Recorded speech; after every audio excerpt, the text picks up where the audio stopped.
Now our topic is menstrual cycle या ovarian cycle. Ovary में maturity हो जाने के बाद जब प्यूबर्टी आती है फीमेल को, तो उसमें एक साइकिल प्रोड्यूस होता है, दैट इज़ ओवम फॉर्मेशन का जो साइकिल है पूरे 28 दिन लगता है। 28 दिन में जो चेंजेस आते हैं ओवरी के वॉल में, तो उसी चेंजेस को भी हम देखेंगे और उसके साथ एक सिक्रेशन भी होता है। तो इसके कारण इसको कहा जाता है menstrual secretion and this cycle is called as a menstrual cycle, क्योंकि 28 दिन में घूमता है तो फिर से जहाँ से ख़त्म होता है वहीं से फिर से शुरू होता है, इसलिए उसको ओवरियन साइकिल भी कहा जाता है। So but it occurs only in the female, not in male, remember this. So menstrual cycle is the characteristic features of primates including human. तो not only in human menstrual cycle, दूसरे primates में भी दिखेगा। जो mammals के primates होते हैं उसमें भी मेंस्ट्रुअल साइकिल होता है। और जो लोअर प्राइमेट्स है जैसे कि रैट है, उसमें जो साइकिल होता है this are called as a estrus cycle, दूसरे एनिमल्स में भी दिखता है। So it involves a series of cyclic changes in the ovary and the female reproductive tract. Cyclically change होगा, मतलब जहाँ से शुरू है वहीं पे जाके ख़त्म होगा, फिर से दोबारा वही चेंजेस आते हैं। Mainly in the female reproductive tract, mainly in the uterus में ये चेंजेस आते हैं। And this changes takes place under the effect of gonadotrophins and the ovarian hormone respectively. ये जो हार्मोन इसके जो उसके सेक्रेशन के ऊपर डिपेंड रहता है, एक है गोनाडोट्रोफिन हार्मोन और दूसरा ओवरियन हार्मोन्स, मतलब जो हार्मोन ओवरी से सेक्रेशन होता है। The cycles are repeated with the period of approximately 28 days. लेकिन आप देखोगे कि ये जो मेंस्ट्रुअल साइकिल कॉमनली सभी को 28 दिन में नहीं होता, किसी का 31 या 32 ऐसा डेज भी होता है, तो नॉट एवरेज। तो अगर पूरा एवरेज लेके सबका देखें तो mainly it continues to the 28 days. The middle of the each cycle is characterize by the release of an egg, मतलब 14 डेज में, अगर 28 दिन में 4 डिवाइड करें तो एक एक डिवीज़न में 7 दिन आता है, तो 14 हो जाते हैं। 14वां दिन में जो एग जो ओवम प्रोड्यूस हुआ था, ओवम जो एग रिलीज़ हो जाएगी, तो उसी समय इस सिस्टम को कहा जाएगा, उस इस मिडल में आता है। And this egg is every cycle comes alternatively from one of the 2 ovaries. एक ओवरी से एक बार आएगा, फिर दूसरी बार दूसरी ओवरी से आएगा, क्योंकि हमारे शरीर में 2 ओवरी होते हैं, एक लेफ्ट और राइट। तो अगर इस महीने में लेफ्ट ओवरी से ओवम प्रोडक्शन हुआ तो नेक्स्ट मंथ पे राइट से प्रोडक्शन होगा। तो इसलिए साइकिल को, जो प्रोडक्शन का menstrual cycle is divided into 4 phases. कौन कौन से फेज है? First is the menstrual phase, जहाँ पे सिक्रेशन शुरू होता है उसको मेंस्ट्रुअल फेज कहा जाएगा।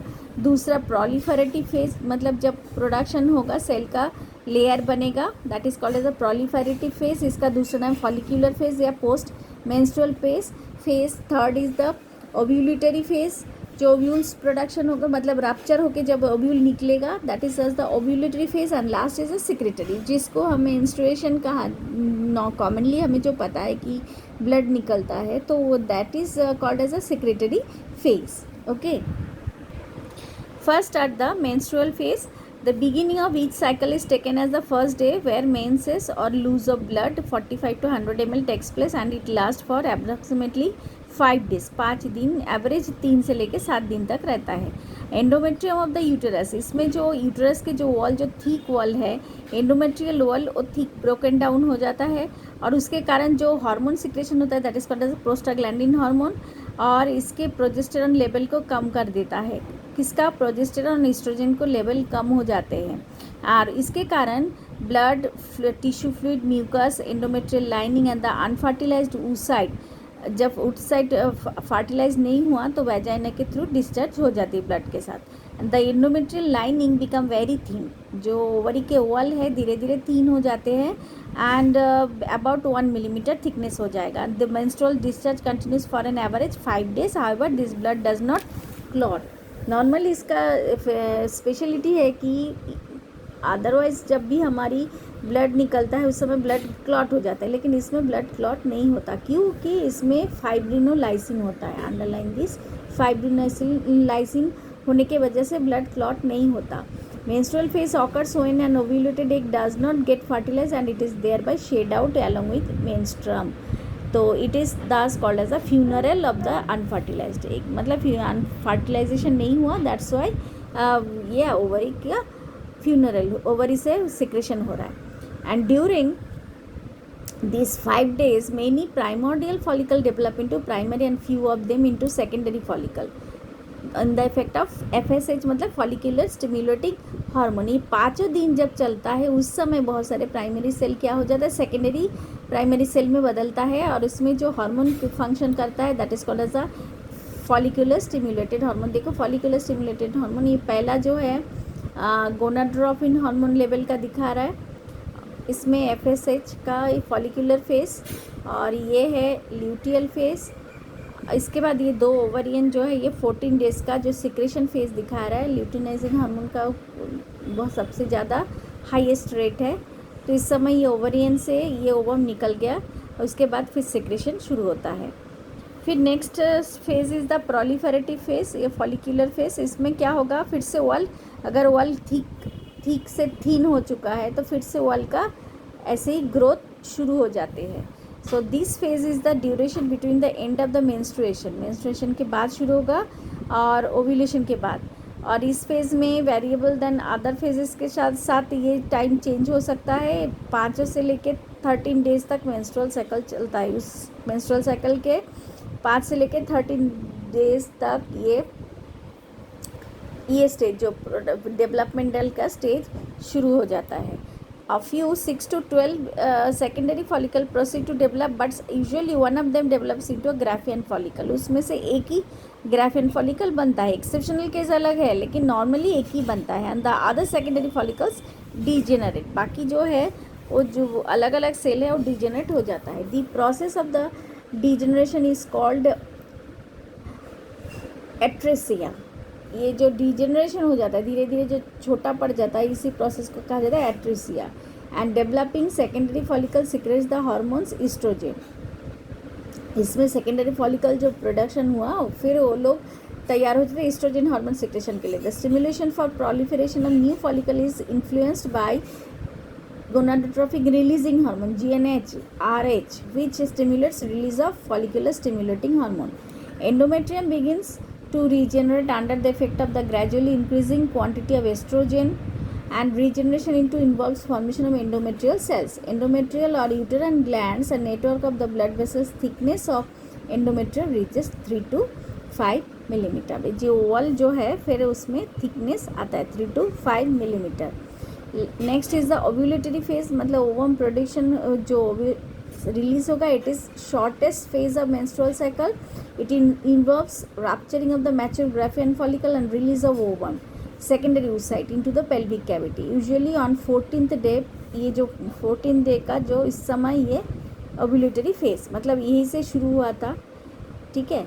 उसके बाद प्रोलिफरेशन हुआ, फिर ये ओव्यूलेटरी फेज होगा एंड फिर सेकेंडरी फेज। ये फेज सेकेंडरी फेज 4 जो फेज है, सबसे पहले मेंस्ट्रुअल फेज, प्रोलिफरेटिव फेज और फिर प्रोलिफरेटिव फेज के बाद आता है ये ओव्यूलेशन फेज, ओव्यूलेटरी फेज और fourth is the secretary phase, ठीक है।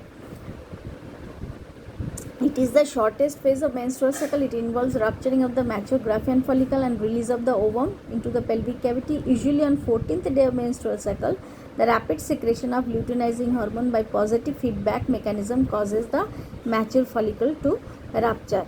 And ovulation may be accompanied by mild or severe pains. इसमें आपको देखा है कि थोड़ा पेन भी होता है, किसी को ज़्यादा भी होता है। Next is the secretory phase or luteal phase. Duration of this phase is between the ovulation and beginning of the next menses, and this phase is the longest phase and it lasts for 14 days from 15 to 28 days of the cycle. After release of secondary oocyte, many remaining tissue of Graafian follicles transform into corpus luteum under the effect of luteinizing hormone. Corpus luteum begins to secrete progesterone and estrogen, and the ovulated egg may get fertilized within 24 days. Sometimes, always nahi.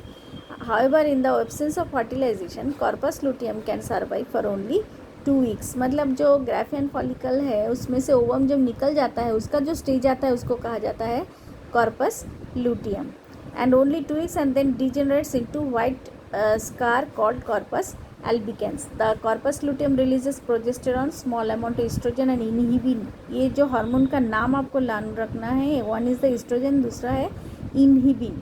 And under the influence of these hormones, the endometrial glands grow, become coiled and start uterine secretion. Uterus के wall से secretion भी शुरू हो जाता है. Endometrium becomes more vascularised and thickening up to 8 to 10 millimetre. जो पहले 1 millimetre था फिर से 8 से लेकर 10 मिलीमीटर हो जाता है. और inhibin stop secretion of FSH. जो बीच में एफएसएच का सिक्रेशन हाई था अभी इसको कम कर देता है. And these changes are necessary for fertilization and subsequent implantation. Implantation इसलिए मतलब जब फर्टिलाइज होगा, अगर ओवम का फर्टिलाइजेशन हो जाता है, जाइगोट बन जाता है, तो उसको इम्प्लांट होना पड़ता है ओवरी के वॉल पर, तो उस समय इसकी ज़रूरत होती है. However if the ovulated eggs gets fertilized and the embryo is implanted, there is secretion of human chorionic gonadotrophic hormone secretion होता है HCG. ये प्रेगनेंसी के टाइम पे, and which extends the life of the corpus luteum and stimulates its secretory activity.